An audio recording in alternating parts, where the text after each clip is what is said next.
লিপি, এই লিপি, এই চিল্লাতেছিস কেন?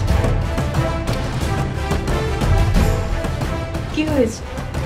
এক্ষুনি ব্যাগ নিয়ে রেডি হও। হঠাৎ? যেটা বলছো ওইটা করো, কুইক। এই ভাবি, তুই ভিতরে যা, তুই মাথা ঠান্ডা কর। ভাবি যান, যান। দোস্ত, তোর প্রেমে জান আছে। আমি তো তোকে পরীক্ষা করছিলাম, তুই 10-এ 10 পেয়েছিস। মানে কি বলতে চাস? আরে বন্ধু, তোর আমি বাজারে দেখলাম, তুই কি আসলে ভালোবাসে বিয়ে করছস না এমনিতেই বিয়ে করছস? তুই তো খাঁটি প্রেমিক, তোরা লাইক দিলাম। কাজ করতে হবে বুঝের মাধ্যমে। আচ্ছা, তোমার কি মনে হয় সোহেলের মা, ওই মেয়েকে যদি আমরা ওদের কাবিনের ডবল টাকা অফার করি, তাহলে কি ওই মেয়ে আমার ছেলের জীবন থেকে সরে যাবে? বাবা, ওদের বিয়ের কাবিন মাত্র 5,000 টাকা। পাইজলামের একটা সীমা থাকা উচিত। এইসব নাটক সিনেমা করেই তো আমার ছেলেটাকে বশ করেছে। ওকে ফাইন, আমরা ওকে 5 লাখ টাকাই অফার করব। 5 লাখ? ওই মেয়ের জন্য তো 50,000ই অনেক। তারপরেও যদি ঘরের ছেলে ঘরে ফিরে আসে, আমরা তাতেই সন্তুষ্ট। 5 লাখ টাকা হলে এই মেয়েকে 5 বার কেনা যাবে। তুমি 5 লাখ টাকা রেডি করো, এই মেয়েকে দেওয়ার সাথে সাথে সে বাপ বাপ করে সোহেলকে ছেড়ে যাবে। কিন্তু মা, ওকে পাবা কোথায়? এই মেয়ে তো হসপিটালে নার্স, খুঁজে বের করা কোনো ব্যাপারই না। দ্যাটস গুড, সুন্দর সমাধান।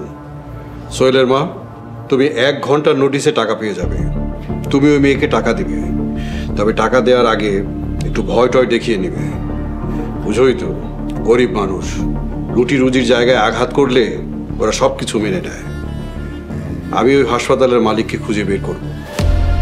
উপর মহল থেকে যদি ফোন যায়, ওই মেয়ে সুর সুর করে আমাদের ছেলের জীবন থেকে সরে যাবে। এইভাবেই ব্যবস্থা।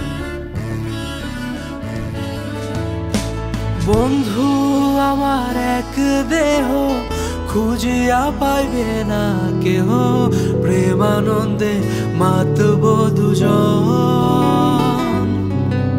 খেলবে যখন বন্ধুর নয়ন। এই কি দেখছো? তোমার কেন আগে কখনো দেখোনি? আগে তো নিজের প্রেমিকাকে দেখছিলাম, এখন নিজের বিয়ে করা বউকে দেখছি।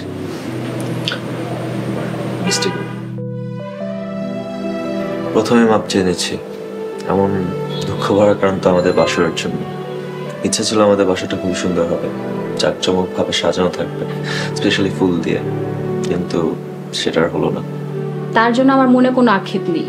তুমি আছো, আমার আর কোনো ফুলের দরকার নেই, তুমিই যথেষ্ট।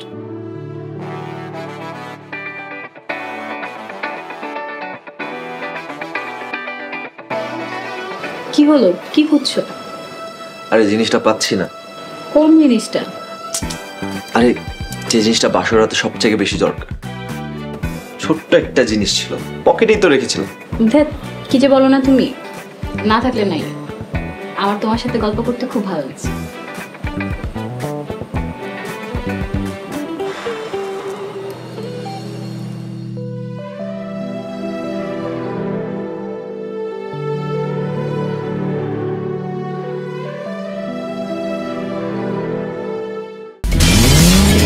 এবার নগদ দিয়ে মোবাইল রিচার্জও জিতে নিতে পারেন BMW গাড়ি।